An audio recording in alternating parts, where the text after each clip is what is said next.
네, 안녕하십니까. 최근에 주목을 받고 있는 케빈 어시. 트럼프가 연준 의장으로 케빈 어시를 지명한 이후에 미장은 상당히 많이 빠졌고, 특히 필라델피아 반도체 지수가 마이너스 3.87포인트로 꽤 많이 빠졌고요. 나스닥이 1% 가까이 빠졌고, 다우 S&P 500이 0.5% 가까이 모두 줄 하락을 했습니다.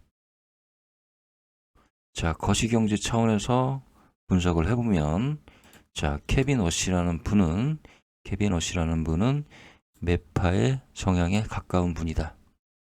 그러면, 자, 매파라는 것은 어떤 성향을 말하느냐면, 자, 어제 제가 통화량을 말씀을 드렸죠. 통화량의 감소, 금리의 상승으로 인해서 안정된 경제를 유지하는 그런 성향의 부류를 매파라고 하고요. 반대인 비둘기파는 통화량을 늘리고 금리를 내려서 좀 더 경기를 부양하는 그런 성향의 부류를 비둘기파라고 합니다. 그런데 트럼프가 말 잘 듣는 사람들을 제외하고 말을 잘 듣지 않을 것 같은 케빈 어시라는 매파 성향을 가진 분을 연준 의장으로 죄송합니다. 지명을 하니 미국 증시가 이렇게 한 것이다. 이렇게 하락을 하는 것이다. 라고들 해석을 하고 있습니다. 자, 그러면 어제 제가 말씀드린 내용, 통화량의 증가와 통화량의 감소, 이것과 증시의 영향을 잠깐 제가 설명을 드리면은요, 증시의 영향, 통화량의 증가, 통화량의 감소가 주식시장에도 당연히 영향을 끼치겠죠. 어제 제가 말씀드린 부분은 통화량이 왜 늘어나고 왜 줄어드는 것이냐를 설명한 것이었고, 지금 이 내용은요, 자, 통화량이 늘어나고 통화량이 줄면서 해당 나라의 원화 가치가 올라가고 내려가는 부분을 잠깐 설명을 드리면요. 물론 다 아시는 내용일 수가 있습니다. 자, 국내로 말씀을 드리면, 자, 금리가 올라가면 대출을 잘 안 받겠죠. 이자가 비싸니.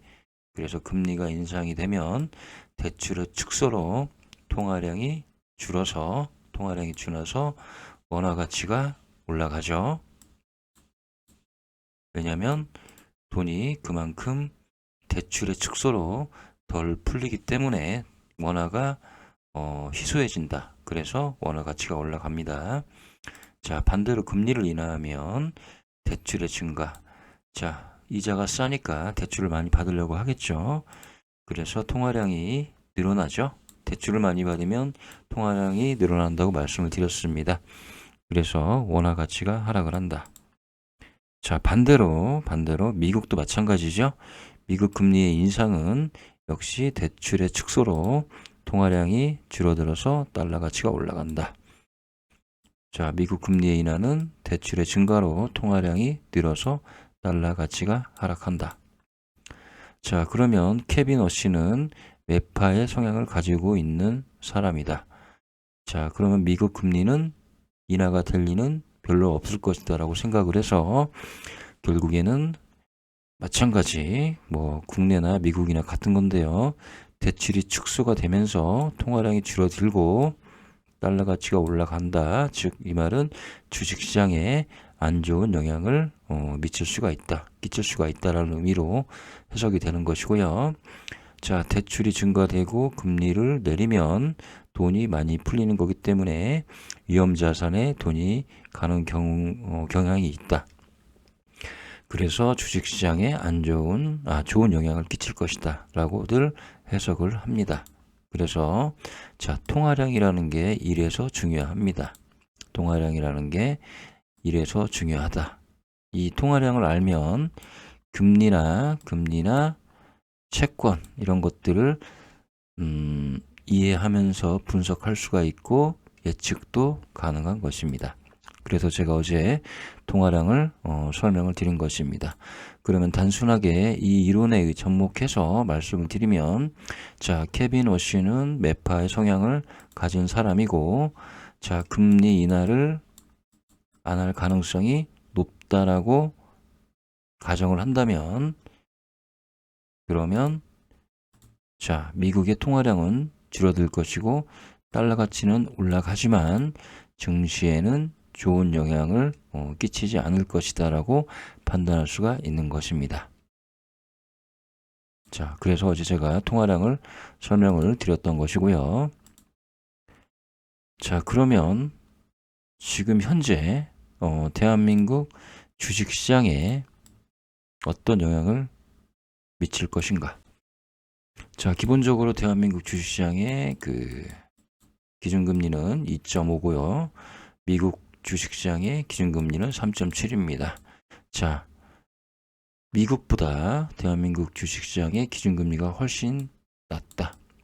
이 말은 자, 달러의 가치가 훨씬 높아질 수밖에 없는 상황이다. 그러면 여기서 만약에 미국의 기준금리가 내려간다면 원화 가치는 올라가고 달러 가치는 하락을 하겠지만 미국 금리가 동결이 되거나 혹시라도 더 상승을 한다면 달러 가치는 올라가고 원화 가치는 폭망을 하겠죠. 원화 가치는 폭락을 하겠죠.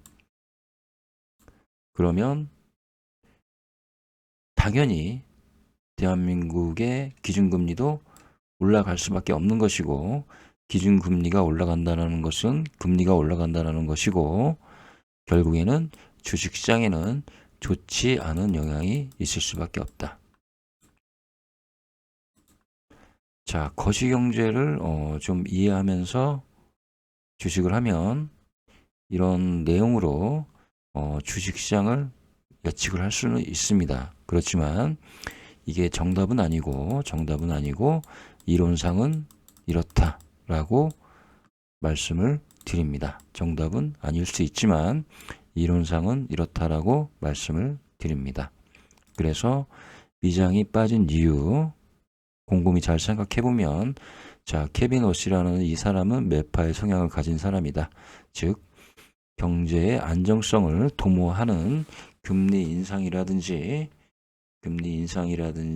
어떤 환율의 안정, 달러 값의 안정을 도모하는 성향을 가진 사람이고 이로 인해서 이 지명으로 인해서 미장이 빠졌다면 자, 대한민국 주식시장에도 좋지 않은 영향을 미칠 가능성이 있다라고 판단할 수가 있는 것이죠.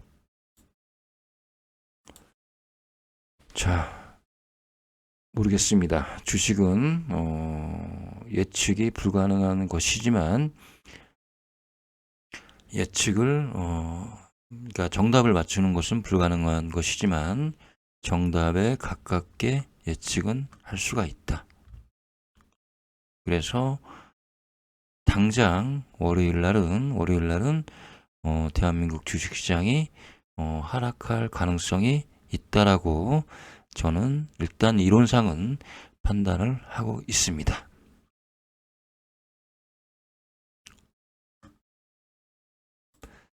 자, 거시경제 다시 한번 말씀을 드립니다. 통화량 이게 가장 중요하다.